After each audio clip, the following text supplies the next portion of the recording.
ठीक है, देखो जो मेंस एग्जाम है ना, मेन एग्जाम की इंपॉर्टेंस सबसे ज्यादा है। अगर मेंस एग्जाम पार नहीं होगा तो सिलेक्शन होगा ही नहीं। मैं आपको मेंस एग्जाम के बारे में बताता हूँ कि मेन एग्जाम की कितनी बड़ी इंपॉर्टेंस है। जब कोई एस्पिरेंट मेंस में बैठता है और आपको मालूम है कि जो सिलेक्शन है और मेंस और इंटरव्यू के बेस पे होना है। अगर आप एचएस की बात करेंगे तो एचएस में टोटल स्कोर कितना है मैं आपको बता देता हूँ। 100 नंबर का पेपर आपका इंग्लिश का है, 100 नंबर का पेपर आपका हिंदी का होगा, 100 मार्क्स का पेपर आपका ऐसे राइटिंग का है, और 200 नंबर के पेपर आपके जीएस के होंगे, यानी कि 600 नंबर हो गया। और 100 मार्क्स के आपके दो आपके पेपर ऑप्शनल के होंगे, यानी कि 200 नंबर हो गए। 600, 2 800 और एक 900 और 2 1100। तो कुल मिला के टोटल आपका 1100 नंबर का है। आप खेल समझिए, आप एग्जाम को समझेंगे तो आपको पता चलेगा इस 1100 नंबर का खेल है। आप 1100 नंबर के लिए काम कर रहे हैं। इसके बाद लाइफ के बारे में बात करेंगे कि लाइफ में भी आपको क्या करने की जरूरत है। अब इस 1100 नंबर के खेल में 200 नंबर का जो आपका है इंग्लिश और हिंदी का पेपर, वो क्वालिफाइंग नेचर का है ना, वो क्वालिफाइंग नेचर का है कि उसमें जो आप मार्क्स लेंगे वो आपके फाइनल स्कोर में कहीं भी एड ऑन नहीं होंगे। तो कुल मिला के बात अब ये है कि 600, 800 और 900, 900 नंबर आपकी लाइफ लाइन है। अगर 900 नंबर में से आपका जो स्कोर होगा उसके बेस पे आपकी नौकरी टिकी हुई, आपको नौकरी मिलती है या नहीं मिलती है। सबसे पहला पॉइंट तो ये है कि आप कम से कम कटअप में आपका नंबर आना चाहिए। अगर आप कटअप नहीं पार कर पाते हैं तो आपने जितनी भी मेहनत की है, आपने जैसे भी एग्जाम अच्छे से पेपर दिया है, उसका कोई मतलब नहीं है। और आपको पता है कि जितने एस्पिरेंट मेंस में बैठते हैं उसका 3 टाइम इंटरव्यू के लिए बुलाए जाते हैं, और कई बार तो 3 टाइम से थोड़े से ज्यादा बुलाए जाते हैं। मतलब मिनिमम 3 टाइम तो बुलाए ही जाएंगे। माना अगर 20 सीटें हैं तो कुल मिला के 60 लोग इंटरव्यू के लिए बुलाए जाएंगे। तो सबसे पहला चैलेंज तो ये है कि 400-500 लोग जो मेंस में बैठते हैं, 400-500 लोगों में से कम आपको 50-60 लोगों में आना पड़ेगा। ठीक है, तो आप समझो कि मेंस की कितनी बड़ी इंपॉर्टेंस है। पहला है कि कट ऑफ आपको पार करनी है। अब सपोज करो कि इस साल क्या हुआ कि जो मिनिमम कट ऑफ थी वो मेंस में वो 420 नंबर गई है, फॉर एग्जांपल 420 नंबर गई है, और आपके नंबर आए 425 नंबर। अब 425 नंबर अगर आप लेके आते हैं, आपने पूरी मेहनत की, तैयारी की, आप कोचिंग इंस्टीट्यूट में थे, खुद भी पूरी मेहनत आपने की, लेकिन आपके नंबर कितने आए? 425, कट ऑफ से थोड़े से ज्यादा। अब इस मेहनत का आपको इसका फल मिलेगा या नहीं मिलेगा बहुत मुश्किल, क्योंकि हाईएस्ट जिसके नंबर मेंस में थे उसके नंबर आए 550, कटअप 420, आपके नंबर 425, और जो हाईएस्ट मेंस का स्कोर है वो 550 नंबर का है। अब आपका सिलेक्शन केवल मेंस के बेस पे नहीं होगा, उसमें आपका इंटरव्यू का स्कोर भी जोड़ना है जो कि 150 नंबर है। ठीक है, अब जिस एस्पिरेंट के 425 नंबर आए हैं वो पूरी पूरी संभावना है कि उसको नौकरी नहीं मिलेगी। 420 कट ऑफ है, आपके 425 नंबर आए, लेकिन तो भी पूरी संभावना है कि आपको नौकरी नहीं मिलेगी। हाँ, शर्त ये कि इंटरव्यू में आप सबसे ज्यादा स्कोर लेके आओ। तो भी कहां से लाएंगे, क्योंकि जो हाईएस्ट नंबर है ना वो 550 है, और जो एवरेज नंबर है वो 500 के आसपास है, और आपके नंबर कितने हैं? 525, और वो 70, 425, तो 70-75 नंबर का जो गैप है वो कहाँ करेंगे पूरा? समझ रहे हैं? तो मेंस की इंपॉर्टेंस मैंने आपको बता दी है। जस्ट कट ऑफ पार करना मेंस के लिए इंपॉर्टेंट नहीं, प्रिलिमिनरी में हो सकता है। अच्छा, प्रिलिमिनरी में कई बार क्या होता है, सपोज करो कि जब आपका प्री का रिजल्ट आएगा, आप देखेंगे माना कट ऑफ गई है 106 नंबर, 200 में से 106 नंबर कट ऑफ गई, तो आप देखेंगे 106 में कई बार 40 लोग होते हैं, 106 में कई बार 40 लोग होते हैं, और 106.75 में कम से कम 30 लोग होंगे। आप समझ रहे हैं? तो वहां अगर आपके मिनिमम नंबर भी आ रहे हैं, मिनिमम नंबर भी आ रहे हैं, तो कोई आपको उसका नुकसान नहीं है। लेकिन मेंस में अगर आप कटअप जस्ट कटअप पार करते हैं उसके बाद आप खुश होते हैं, तो उस खुशी का रिवार्ड आपको मिलने वाला अल्टीमेटली नहीं है। तो इसीलिए मेंस की बहुत बड़ी इंपॉर्टेंस है कि यहाँ यही वो खेल है जहां आपको अपनी पूरी मास्टरी दिखानी है। आइए आपको बात समझ। तो मेंस में आपको स्कोर बहुत अच्छा करना पड़ेगा, क्योंकि मेंस का स्कोर ही आपका सबसे इम्पोर्टेंट है। अब मैं आपको जैसे बताया कि मेंस क्यों इम्पोर्टेंट है, एक आपको दूसरा एग्जांपल देता हूँ, और आई थिंक ये रिजल्ट था 2019 का। 2019 में, एक मैं किसी एस्पिरेंट का नाम तो नहीं लूंगा, 2019 में क्या हुआ कि जब रिजल्ट आया तो रिजल्ट में मेंस में उनका सबसे अच्छा स्कोर था। किसी एस्पिरेंट का मेंस में सबसे अच्छा स्कोर था, तकरीबन उनके मार्क्स 540 के आसपास थे। बाद में इंटरव्यू हुआ। अब इंटरव्यू हुआ और इंटरव्यू में ये बाय डिफॉल्ट ही ऐसा हो सकता है या भाग्य खराब हो, उनको सबसे कम नंबर मिले, उनको 40 नंबर मिले इंटरव्यू में। बाकी जो उस साल औसतन अंक मिले थे, जो एवरेज मार्क्स मिले थे, वो 70 नंबर थे कम से कम। 70 तो सबको मिल गए। कोई कितना भी खराब इंटरव्यू दे के आया होगा तो उसको भी कम से कम 70 नंबर तो मिले ही हैं, है ना। लेकिन पता नहीं अब कितना खराब उनका इंटरव्यू रहा होगा, 40 नंबर। लेकिन 40 नंबर आप समझ सकते हैं, अगर 40 नंबर किसी को इंटरव्यू में मिले हैं और उसका मेंस में बहुत कम स्कोर है या जस्ट कट ऑफ से थोड़ा सा ज्यादा है, तो उसका मतलब सिलेक्ट होने की संभावना है नहीं है। लेकिन मेंस में वो टॉपर थे, इंटरव्यू में सबसे कम नंबर मिले तो भी सिलेक्शन हुआ, 11वां रैंक मिला। आप समझ रहे हैं। तो अगर आपका मेंस का अच्छा स्कोर है तो एक बात तो 101% पक्की है, उसको गांठ बांध देना कि नौकरी मिलनी ही है, कहीं नहीं जाएगी। अगर आप मेंस में बहुत अच्छा स्कोर कर लेते तो ये समझ लेना कि नौकरी जरूर मिलनी है, चाहे इंटरव्यू में आपको कोई खराब से खराब नंबर दे। और बड़ी इंटरेस्टिंग केस आपको बताता हूँ, 11वां रैंक मिला, इंटरव्यू में 40 नंबर मिले और उसी साल सिविल सर्विसेज का रिजल्ट भी आया और उनका बहुत अच्छा रैंक था, उनको IAS मिला और उन्होंने हिमाचल छोड़ दिया। कई बार ऐसा भी होता है। हिमाचल में इंटरव्यू में 40 नंबर और UPSC में से उन्होंने इंटरव्यू दिया तो सिविल सर्विस उनका IAS में सिलेक्शन हो गया। आप समझ रहे हैं ना, एग्जाम बहुत डायनेमिक है, आप कुछ नहीं कह सकते। ये प्रोसेस ही बहुत ज्यादा अनप्रडिक्टेबल है, आपको पता ही नहीं होता आपके साथ क्या हो रहा है, बट आपको हर स्टेज पे अपना बेस्ट करना है।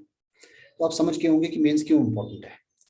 अगर मेंस आपका बहुत अच्छा हो गया तो ये एक बात तो तय है कि इंटरव्यू अगर आपके थोड़े कम नंबर भी आएंगे तो भी आपको नौकरी 100% मिलनी है। और मुझे लगता है कि सबसे पहला किसी भी एस्पिरेंट का इसी बात पे ज्यादा जोर होगा कि मेरा नौकरी तो मिले, क्योंकि लाइफ के 2 साल वेस्ट हो गए, पैसे वेस्ट हो गए, एनर्जी वेस्ट हो गई, हम इतने सालों से मेहनत कर रहे हैं तो कहीं ना कहीं उसका रिजल्ट मिलना चाहिए। तो पहला तो टारगेट ये है कि हमें नौकरी मिले। तो मैंने कहा कि नौकरी मिलने का एक ही तरीका है कि आपको मेंस में बहुत अच्छा स्कोर करना पड़ेगा। जो मेंस में अच्छा नहीं कर पाएगा कुछ नहीं होने वाला। और अब मैं आपको एक और बात बताता हूं कि अगर हम बात करें कि प्री और मेंस में से सबसे ज्यादा चैलेंजिंग कौन सा है, तो प्री। और IC अच्छे अच्छों के छक्के छूट जाते हैं।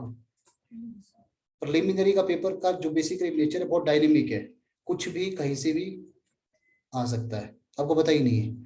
जो आप पढ़ के गए हैं जरूरी कि वही क्वेश्चन एग्जाम में आएगा, जो आप पढ़ के गए हैं वो जरूरी नहीं कि क्वेश्चन एग्जाम में आएगा।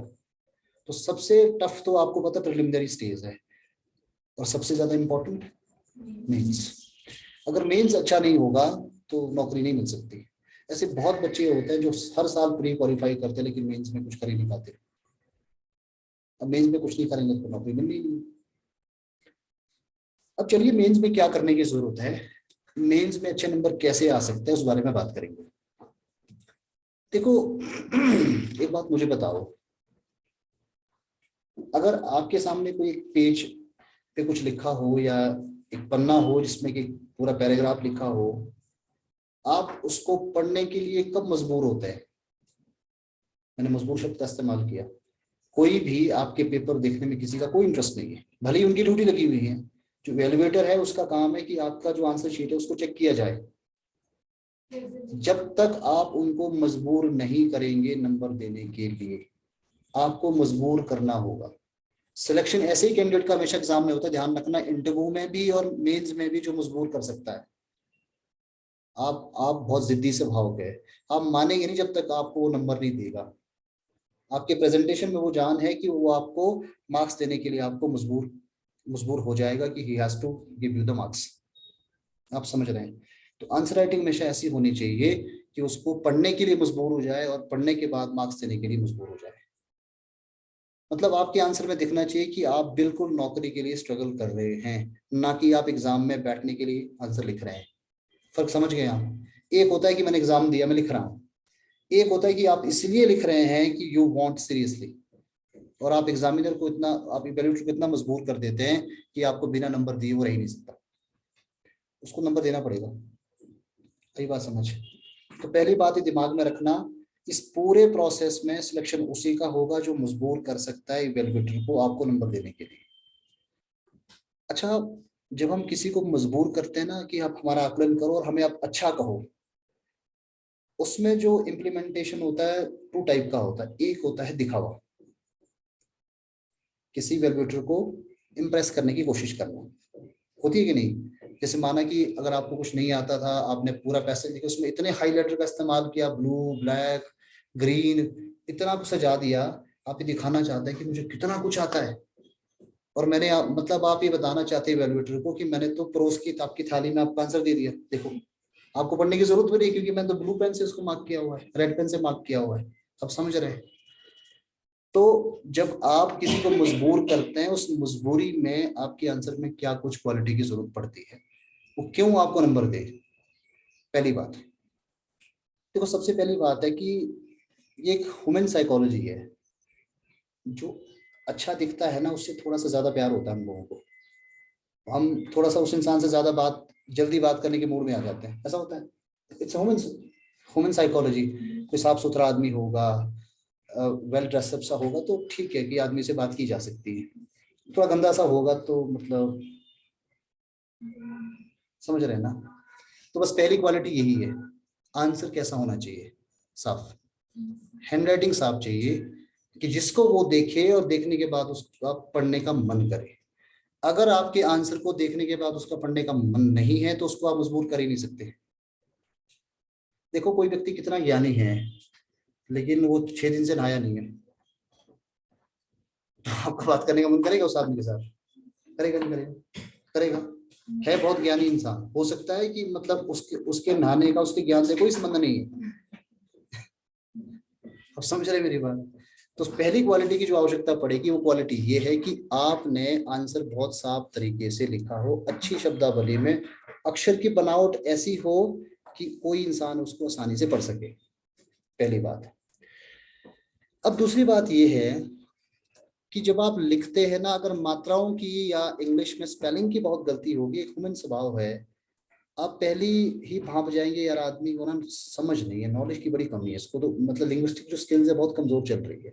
अगर परीक्षा आपको लिखना नहीं आ रहा, एग्जामिनेशन की स्पेलिंग आपको लिखनी नहीं आ रही, तो जाहिर सी बात है आप कितने विद्वान हो गए, लेकिन आपकी जो भाषाई ये लूप होल्स है वो कहीं ना कहीं आपके नॉलेज को कट करेगा।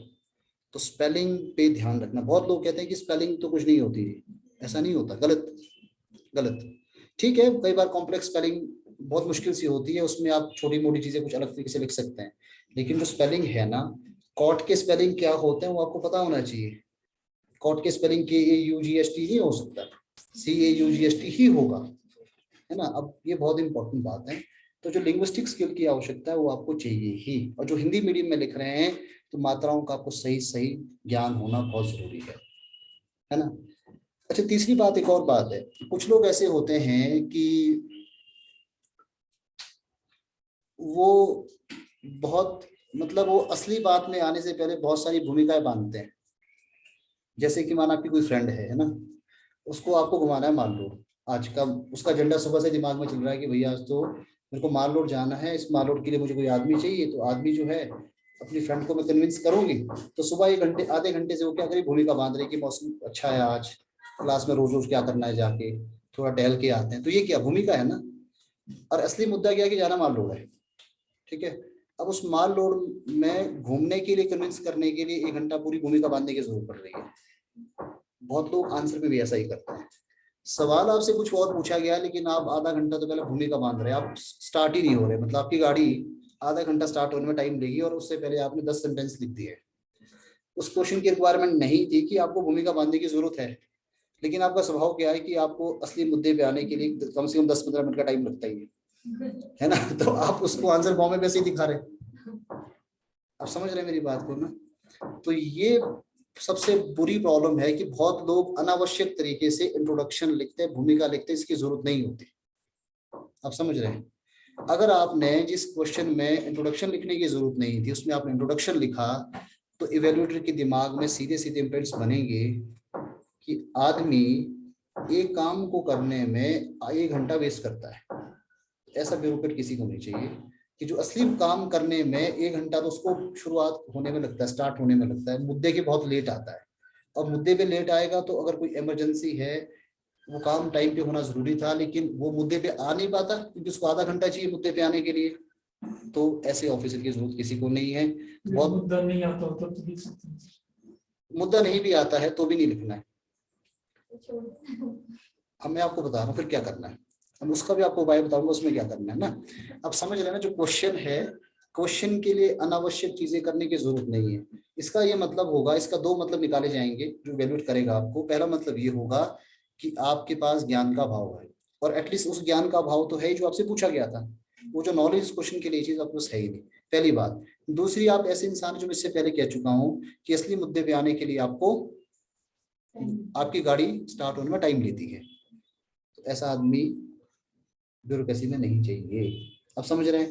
तो आपने बड़े सुंदर शब्दों में लिखा होगा, बड़ी भूमिकाएं बांधी होगी, बड़ा कुछ किया होगा, आपको नंबर नहीं मिलेंगे। घर आप आएंगे, दोस्तों से कहेंगे मैंने तो बहुत अच्छा आंसर लिखा है, मेरा सिलेक्शन तो होना ही होना है, और बाद में आप देखते हैं कि आपका नंबर आता ही नहीं। अब समझ गए?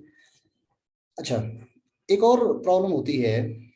क्या होता है ना कि मतलब एक इंसान होता है, लकीर का फकीर, सुना है आपने? लकीर का फकीर। वो पहले दिल्ली की बात करेगा, उसके बाद शिमला आएगा, फिर वो चंडीगढ़ की बात करेगा, फिर भी वापस शिमला ही आएगा। अब समझ रहे हैं? आंसर में भी ऐसा ही होता है।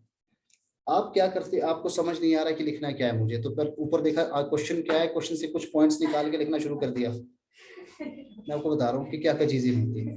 क्वेश्चन देखा, उस क्वेश्चन से आपने कुछ पॉइंट उठाए, लिखने शुरू कर दिए, फिर आपको बता आगे कुछ नहीं आ रहा है, प्रॉब्लम में आगे कुछ आता ही नहीं है।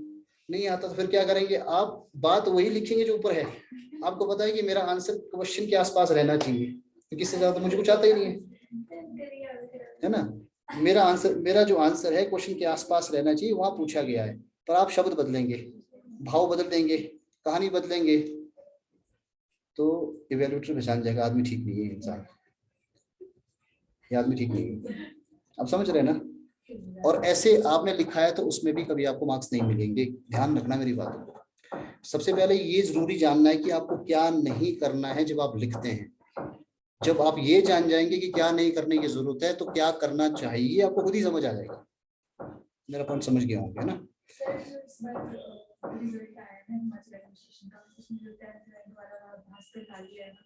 वो हमारे साइड से तो मतलब उसका ये बोल रहा है कि इंट्रोडक्शन जरूरी होती है क्वेश्चन में, तो सर इस पे क्यों नहीं किए काम स्ट्रेटजी? अगर मतलब हाँ चलो ठीक है। अब मतलब वो कह रहा है कि इंट्रोडक्शन जरूरी होता है। बोला कि मैंने हर क्वेश्चन में इंट्रोडक्शन जरूर दी थी, मतलब मैंने टू द पॉइंट लिखा था उसमें, पर मैंने इंट्रोडक्शन। हाँ मैं बस आपको बताऊंगा, उनका जो कहने का मतलब है उसको थोड़ा हम गलत समझ गए हैं, वो बताऊंगा क्यों, कैसा इंट्रोडक्शन की बात कर रहे हैं, ठीक है। और टॉपर की आपने बात की, तो हम भी नेक्स्ट वीक से शुरुआत करेंगे ओरिएंटेशन प्रोग्राम की। मोस्ट प्रॉब्ली ट्यूसडे हम बुला रहे हैं 11th रैंकर को, गिरीश जो नड्डा है बिलासपुर से ही है ना, मोस्ट प्रॉब्ली ट्यूसडे है, तो आपकी बात जरूर कराई जाएगी। अच्छा, अब मैं आपको बताता हूँ जो आपने कहा उसका भी जवाब देंगे, उससे पहले एक और, अच्छा एक और चीज होती है, बहुत एस्पिरेंट क्या करते हैं एग्जाम में कि लिखने की शुरुआत की, माना कि जो सवाल आपसे पूछा गया कि उसके लिखने की शुरुआत की, और उन्होंने कहीं सुना हुआ है कि अगर आप उसको बड़े पॉइंट फॉर्म में लिखेंगे, फ्लो चार्ट्स बनाएंगे, डायग्राम बनाएंगे, ठीक है, उसके मैप बनाएंगे, तो आपको पूरे नंबर ही नंबर मिलेंगे। और जहां फ्लो चार्ट की जरूरत नहीं थी, मैप्स की जरूरत नहीं थी, वहां भी मैप बना दिए, है ना। क्योंकि सुना है, और सुना ये कि नंबर मिलते हैं उसमें, और आपने ऐसी जगह फ्लो चार्ट बनाए, ऐसी जगह डायग्राम बना दी, फिजिक्स के सारे फॉर्मूले लगा दिए, और आप बहुत होशियार भी है क्योंकि आपको पता है ऐसे टाइम भी बच रहा है, आपका कंटेंट भी आपका कम लग रहा है। तो आप घर ये सोचे वापस आएंगे घर कि पेपर मेरा बहुत अच्छा किया, लेकिन उस पर भी नंबर नहीं मिलेंगे। आप समझ रहे मेरी बात को? तो ये सारे छोटे छोटे पॉइंट्स है जो ध्यान रखने हैं। अच्छा, अब कुछ एस्पिरेंट क्या होता है ना कि जब वो पहला सवाल देखते हैं, पहले 5 क्वेश्चन देखते हैं, वो बिल्कुल गदगद हो जाते हैं। गदगद क्यों होता है कि भाई वो सारे क्वेश्चन तो मेरे को आते हैं, हे भगवान ये तो मैं पढ़ के आया हूँ, क्या किस्मत है आज, तो मतलब आज का दिन तो बड़ा अच्छा हो गया, क्योंकि सारे जो पेपर में क्वेश्चन देख रहा हूँ पढ़ के आया हूँ। अच्छा, वहाँ आंसर शीट में एक ट्रैप होता है, उस ट्रैप को आपको समझाता हूँ कि ट्रैप क्या है। ट्रैप क्या है कि जब आप वहाँ क्वेश्चन है, क्वेश्चन की स्पेस पूरा है, स्पेस हमेशा थोड़ा सा ज्यादा ही होगा, माना आपको 40 वर्ड में लिखना है, 80 वर्ड में लिखना है, लेकिन वह स्पेस इतना होगा कि वो 160 वर्ड तक आप उसमें आसानी से लिख सकते हैं। तो जब कोई इंसान देखता है कि पहले 5 क्वेश्चन इतने आसान है, 4 नंबर के सवाल है, और वो सोचता है कि 4 के 4 नंबर मेरे हर क्वेश्चन में आएंगे, वो लिखना शुरू करता है और लिखते लिखते उसके पास इतना ज्ञान भरा हुआ है कि वो स्पेस पूरा भरने बैठ जाता है। आपसे पूछा गया था आपसे 40 वर्ड्स और उसने भर दिए 120 वर्ड्स, क्योंकि स्पेस है। और उसको अगर वो किसी क्वेश्चन में पूरा स्पेस नहीं फिल करता है तो उसके मन में ये भावना आती है कि देखो मैं तो आधा ही स्पेस, जो आधा स्पेस रह गया मेरे। और ट्रैपिंग समझ रहे हैं? तो ये भी एक ट्रैपिंग है, इस ट्रैपिंग से ही बचना है। मतलब आपको पता होना चाहिए कि मुझे आंसर कितने लिमिट के अंदर खत्म करना है। और आंसर जब भी खत्म करना होगा, जो आपको लिमिट बताइए 40 बताइए, तो कम से कम 30-35, 40 तो कभी होने नहीं देना है, 40 तो होने देना ही नहीं है। 30-35, 35 फाइन 30। और उसमें भी कई बार कुछ एस्पिरेंट ये क्या करते हैं कि क्वेश्चन लिखा फिर गिनने बैठते हैं 1 2 3 4 5 6 7, 5 लाइनें, 7 × 5 35 हुए। ये सारी चीजें आपके दिमाग में होनी चाहिए, प्रैक्टिस में होना चाहिए कि मेरे को कितने सेंटेंस के अंदर मेरे कितने वर्ड्स कंप्लीट हो जाते हैं। आइए आपको बात समझ। तो ये छोटी छोटी चीजें जो सबसे पहले आपको ध्यान रखनी पड़ेगी। और जैसे मैंने कहा कि ये सबसे बड़ी प्रॉब्लम है, क्योंकि एग्जाम में एक तो प्रेशर बहुत है, और प्रेशर में आप क्या करते हैं कि क्वेश्चन की रिक्वायरमेंट कम थी लेकिन आपने लिखा हमेशा ज्यादा ही होता है, स्पेस आप ज्यादा भरते हैं, और लास्ट में आप घड़ी देखते हैं कि अभी तो 7 क्वेश्चन और अटेम्प्ट करने को रह गए थे, ठीक है, पेपर आज से छूट गया। और फिर क्या करते हैं कि घर आके आकलन करते हैं कि जो मैंने लिखा है ना वो इतना अच्छा है कि उसमें तो नंबर ही नहीं कटेगा। तो अगर मैं 7 अटेम्प्ट नहीं भी किए हैं, जो बाकी मैं लिख के आया हूँ, किसी में नंबर नहीं कटेंगे, तो भी मेरा सिलेक्शन हो जाएगा, जो कि एक गलत धारणा है, ऐसा नहीं होगा। ठीक है, तो अब आंसर राइटिंग है क्या, अब उस बारे में बात करेंगे। What is answer writing, what is expectation, क्या एक्सपेक्टेशन है और आपको क्या करना है, और प्रैक्टिस में भी क्या करना है। अगर आप प्रैक्टिस भी घर में गलत करेंगे तो जाहिर सी बात है उसका एग्जाम में आपको कोई बेनिफिट मिलने वाला नहीं। देखो, जो आंसर राइटिंग है ना, इसके द्वारा 2-3 क्षमताएं आपके अंदर जांची जा रही है। ना तो आपका चेहरा उनके पास होता है, ना तो आपकी क्वालिफिकेशन उनके सामने होती है, आप कहाँ से बिलोंग करते हैं, कौन है आप, किस कॉलेज से पढ़े हैं, आपकी क्या क्वालिफिकेशन है, आपका कितना बड़ा टैलेंट है, वो कुछ भी नहीं जानते। एक आंसर शीट है, ठीक है। आंसर शीट में ही वो तमाम बातों को खोजने की कोशिश करते हैं कि जो जेन्युइन एस्पिरेंट है, जिस तरह की हमें एक कैंडिडेट की आवश्यकता, क्वालिटी आपके अंदर है या नहीं। तो पहली क्वालिटी क्या है? पहली क्वालिटी ये है कि आपको मुद्दों की समझ हो, यू अंडरस्टैंड द इशू। ठीक है, यू अंडरस्टैंड द इशू का मतलब क्या है कि अगर आपने क्वेश्चन के कंटेक्स्ट में ही आंसर दिया है तो पहला जो आपका पैरामीटर वो आपने पार कर दिया। पहला पार हो गया पैरामीटर, अगर आपने आंसर क्वेश्चन के कंटेक्स्ट में ही दिया है। हाँ, अगर आपसे ये पूछा गया था कि बिलासपुर स्टेट पे जो आक्रमण संसार चंद ने किया, उससे उसका पतन हो गया, इसके बारे में लिखना है आपको। पर अगर आप लिख रहे हैं कि गोरखा कौन थे, गोरखा कहाँ से आए, तो आप समझ जाएंगे कि भैया ये आदमी समझ रहे होंगे। तो समझ गए होंगे कि मुद्दों की सही समझ होना पहला है, to understand the issue clearly. Clearly आपको समझ होनी चाहिए कि प्रॉब्लम क्या है। और दूसरी बात है कि प्रॉब्लम जो है ना, अब उसके सॉल्यूशंस क्या है। प्रॉब्लम का मतलब ही इशू क्या है, और जो आपसे पूछा गया है उन पॉइंट्स को आपने किस तरह से प्रेजेंट किया है। अब कई बार ऐसा होता है, जैसे माने ट्रीटी ऑफ संगोली है। अब ट्रीटी ऑफ संगोली में अगर आप आंसर लिखते हैं और आप आंसर सबसे लास्ट पॉइंट आप ये बनाते हैं कि इस ट्रीटी के द्वारा एंग्लो और यूनो नेपलस वॉर समाप्त हो गया,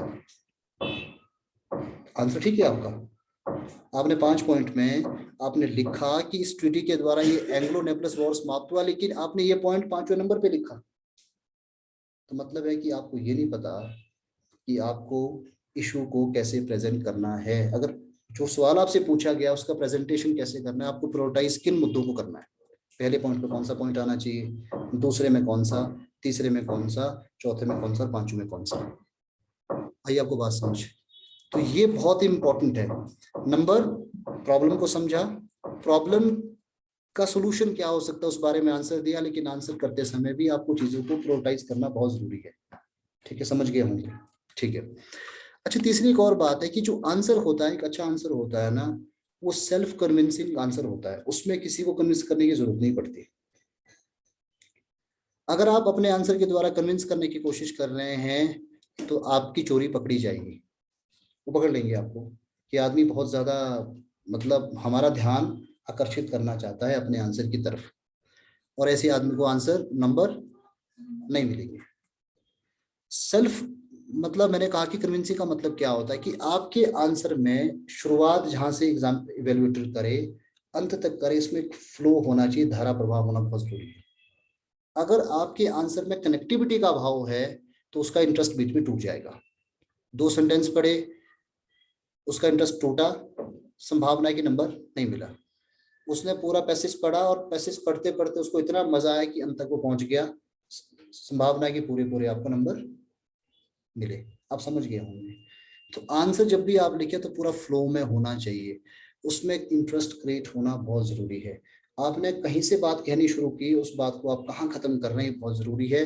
कनेक्टिविटी बहुत जरूरी है उसके अंदर है। अगर कनेक्टिविटी आपकी टूटेगी तो इवेल्युएटर का इंटरेस्ट टूटेगा, उसका इंटरेस्ट टूटेगा तो आपको नंबर नहीं मिलेंगे। आप समझ गए बात? ठीक है। अच्छा, अब आपने पूछा था कि कई बार ऐसे होता है कि जो क्वेश्चन के जवाब आपको आते ही नहीं है, तो वहां क्या करना है? देखो, जहां तक अगर आप क्वेश्चन पेपर देखेंगे, कोई भी सवाल डायरेक्ट नहीं आता। कोई भी सवाल जैसे आपने पढ़ा है बिल्कुल वैसा नहीं हो। अब तो प्री में भी नहीं ऐसा होता, मेंस में तो कहाँ होना है। कोई भी सवाल जैसे आपने पढ़ा है बिल्कुल वैसा नहीं होगा, पर ऐसा भी कोई भी सवाल नहीं होगा जो आपने पढ़ा नहीं होगा। आप समझ रहे हैं? मैंने कहा कि मतलब कोई भी ऐसा सवाल क्वेश्चन नहीं है जो आपने जैसा पढ़ा वैसा आएगा, लेकिन ऐसा भी कोई क्वेश्चन नहीं होगा जो आपने पढ़ा नहीं होगा। बस इसके बीच में ही आपका आंसर छुपा है, बस दैट्स इट। पढ़ा सब कुछ आपने होगा, और जब आपने सब कुछ पढ़ा है तो उसमें ऐसा कोई भी क्वेश्चन नहीं जिसको आप अटेम्प्ट नहीं कर सकते, ऐसा कोई सवाल नहीं है। क्योंकि क्वेश्चन कौन से सारे ऑब्जर्वेशनल क्वेश्चन हैं। आपने पढ़ा क्या, आप समझते क्या है और उसका लिखेंगे क्या, बस उसी पे ध्यान और किसी बात पे ध्यान नहीं। मेंस में 2-3 चीजों की जैसे मैंने अभी बताई आपको कि प्रेजेंटेशन बहुत अच्छा होना चाहिए। जो आप पॉइंट्स लिख रहे हैं उसको प्रायोरिटाइज करने की जरूरत होती है, और आपकी हैंडराइटिंग कम से कम इतनी हो कि उसको कोई पढ़ सके। ठीक है। और कई बार एक और बात मैं बता दूं आपको, कई बार ज्यादा अच्छा होना भी अभिशाप होता है। किसी ने बहुत ही अच्छा लिखा है, उससे भी इवेल्युएटर उग जाएगा, यार आदमी ज्यादा ही मतलब ठीक है, ऐसा होता है। जैसे इंटरव्यू बोर्ड में कई बार ऐसा होता है कि अगर कोई बहुत ही ज्यादा अच्छे जवाब दे तो इनका उनका बोर्ड का क्या होता है कि उनका ईगो, हर आदमी का ईगो है ना, वो हर्ट हो जाता है। मतलब सारे सवाल का जवाब दे रहा है आदमी, ये तो समझ रहे। कई बार ज्यादा इंटेलिजेंट होना भी घातक है, ये ध्यान रखना। और इंटरव्यू तो ऐसा ही अक्सर होता है। मतलब अगर आप बड़े हम्बल से आदमी है ना, उनके मतलब हम्बल का मतलब ये भी नहीं कि बिल्कुल आप जमीन पे लेट ही जाओ, वो भी नहीं होना चाहिए। ठीक है। अगर हम्बल से आप इंसान हैं तो ठीक है, आपको नंबर मिलेंगे। क्योंकि कई बार ऐसा भी हुआ है कि 30, 20, 25 सवाल पूछने के बाद भी अगर आप जवाब नहीं दे पाए, उनको बड़े अच्छे नंबर मिले, इसने सारे आंसर दिए उसको। क्योंकि सारा खेल तो इंसान के हाथ में है ना, क्योंकि वैल्यूएशन तो उसने करना है आपका। है लक नहीं है इसके पीछे। मैं कोई वजह बता दूं, देखो एक इंसान है जिसको सब कुछ आता है और उसको थोड़ा बहुत ज्ञान का थोड़ा सा घमंड है, थोड़ा बहुत घमंड है, और घमंड भी नहीं है, उसका स्वभाव भी ऐसा है। और जवाब बड़े बिल्कुल वो तीखे देता है, सीधे जवाब देता है, बड़े तीखे जवाब देता है। तो एक व्यक्ति वो है कि उसको ठीक ठाक सी चीजें पता है लेकिन सारी बातें उसको नहीं पता, लेकिन जो नहीं पता उसके लिए बहुत ईमानदारी से कहेगा sir I am not aware of this, और हर बात जो कह रहा है बहुत स्माइल से कहता है। तो अगर वो उसको नहीं भी आता और हर बात पे अगर क्वेश्चन का आंसर अगर वो दे रहा सॉरी कह रहा है, तो जो पैनल सामने बैठा होगा वो, और स्पेशली अगर तो फीमेल बैठी है पैनल के अंदर, तो वो तो फिर ये मतलब कई बार ऐसा होता है कि देखो आदमी इतना हम्बल है, इतना मतलब, क्योंकि फीमेल के अंदर कंपैरेटिवली सॉफ्ट कॉर्नर थोड़ा सा ज्यादा होता है, ऐसा देखा गया इंटरव्यू में, फीमेल के अंदर सॉफ्ट कॉर्नर थोड़ा सा ज्यादा होता है। तो अगर आपने ये जवाब दिया, हम्बलनेस के साथ जवाब दिया कि ma'am I am not aware of this, तो मैडम सोचेगी देखो मैंने इतना अच्छा इंसान है, मैंने इससे ये सवाल पूछा ही क्यों। आप समझ रहे हैं, आदमी इतना अच्छा है कि इससे मैंने सवाल पूछा ही क्यों, मतलब कितना स्वीट, मतलब कितना हम्बल इंसान है। आप समझ रहे हैं। तो आपका कई बार आपने आंसर अच्छे से नहीं दिया लेकिन तो भी आपको अच्छे नंबर मिल गए। आप समझ रहे हैं। कई बार आपके सब कुछ आता था लेकिन आपके जवाब थोड़े से तीखे हो गए और पैनल को लगा अच्छा बहुत बुद्धिमान है, नंबर ही देंगे। कई बार ऐसा भी होता है, इट हैपेंस, और ऐसा मेंस में भी होता है। ये ध्यान रखने वाली बात